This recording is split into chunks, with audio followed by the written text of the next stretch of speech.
Assalamualaikum, tepang deh sarang simkuring ujang combro. Nya minal aidin wal faidin kanggo sadayana teu acan. Marhaban ya, marhaban jeung abdi kapungkur nya ti pengker. Dinu danget ya simkuring bade ngamumule deui dongeng nu tos lami. Abdi teu masian caritan dongeng. Ayeuna abdi bade nyaritakeun dongeng misteri. Judulna Leuwih Citarum anu terkenal mitosna. Mangga ka para sadaya wilujeng ditontonnya.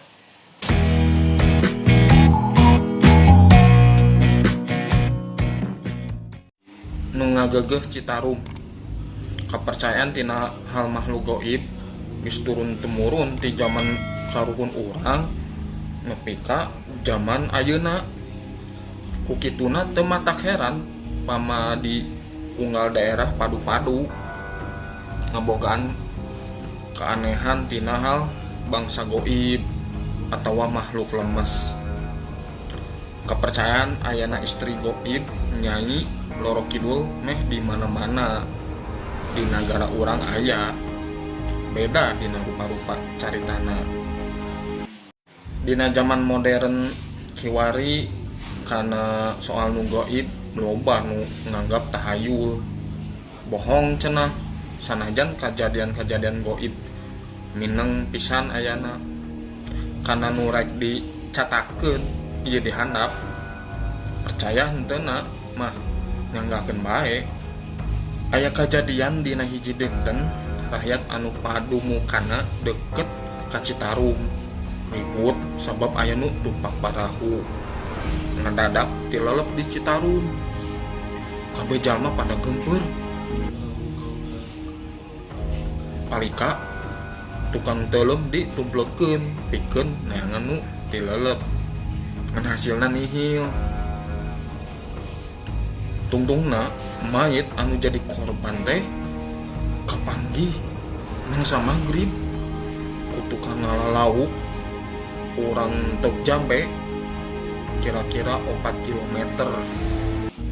Cek jalma anu ningali eta mayit awakna pinuh ku liang-liang leutik.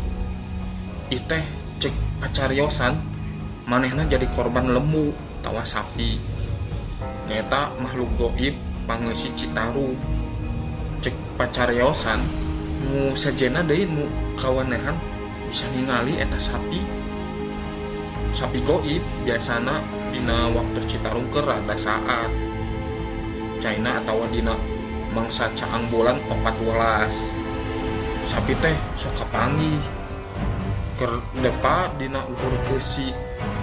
Baheula samemeh tentara Jepang datang ka urang dina tungtung sasak Raja Mandala pentas sebelah kaler di sisi lamping muara Cihea aya pondok bawa imah leutik nenggang ti padumukan rakyat nu sejena. Pangeusina hiji-hijina nini-nini awakna bongkok lumpangna jumarik jeung saurang oge teu aya nu nganyahokeun di mana asalna eta nini-nini teh. Da kanyahoan-kanyahoan geus gaduh pondok bae di dinya. Lebahna handapeun tangkal asem. Eta nini teh nu gelis anu ari anu ngabaturanana nyaeta ucing. Lobana 50 lalingas naker kunulian teh beunang ditewak atawa dicoo. Cek harita mah eta nini teh disebut nini rentas. Ayana di dinya teh margi kenging panen ti Cirebon. Sepanten ngarumat kaayaan Citarum bagian Raja Mandala belah kaler. Jalma-jalma anu kapeutingan di eta tempat sering marondok di nini rentas. Loba nu nyarita yen nini rentas teh lain jalma biasa. Oge ucing anu sakiturna lain sa ucing-ucingna. Ucing anu sakitu linggasna teh ari ka nini rentas mah kacida lindekna. Fungsi aya kejadian supir truk mobilna mogok di eta tempat.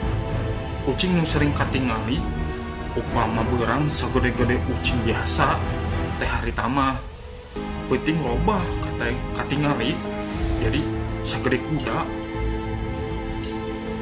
Dina waktu Jepang mimiti kawasadi urang panen ini rentas geseet. Ini rentas jeung ucing-ucingna ngilesna duka kamana. Cek beja sakapeung ini rentas sok nembongan ngajirim jadi ngagegeh di leuwih peundeuy nepi ka leuwih juri. Nurutkeun katerangan ti Akisai kuncen Cihea anu jadi dedemit leuwih cipeundeuy, leuwih juri, leuwih renghas, leuwih bungur, leuwih teureub, dugi ka leuwih ono nyaeta Mbah Jaleg. Ieu Mbah Jaleg baheulana hirup di Citarum jadi tukang lauk. Dari tempat anu dianggap rehana dedemit nyaeta leuwih Ciakar, hiji tempat anu sarupa guha. Di luhureunana diem ku tatangkalan. Cek jalma nu geus kawenehan mah di eta tempat teh kacida lobana satu-satu leuweung kayaning monyet, maung, lutung, jeung sajabana. Aya salah saurang ahli teuleum di tempat eta. Waktu keur teuleum neangan jelema anu leungit di dinya. Hiji waktu eta palika gak gancangan timbul deui ka luhur. Hari-hari was-was cenah manehna nyagap salah sahiji barang anu nya gede nya panjang kaasana genyal jeung leueuh.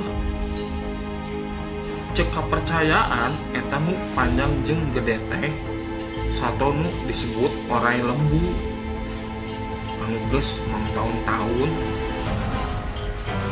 aya di dinya. Kahakanana ngadagoan bangke-bangke sato atawa manusia anu kabawa palir. Kadinya di lembah Ciakar pamindeungna aya jalma anu keur ngalalauk atawa ngentas dilelep. Mung sakitu wae dongeng misteri anu judulna nu ngagegeh leuwih Citarum. Mugi pamiarsa Ujang Combro ngahibur. Punten simkuring tos lami tara buat dongeng mung kapayuna mah insyaallah kuring bakal ngadamel deui dongeng anu langkung sae ti ieu nya. Hatur nuhun wilujeng ditonton.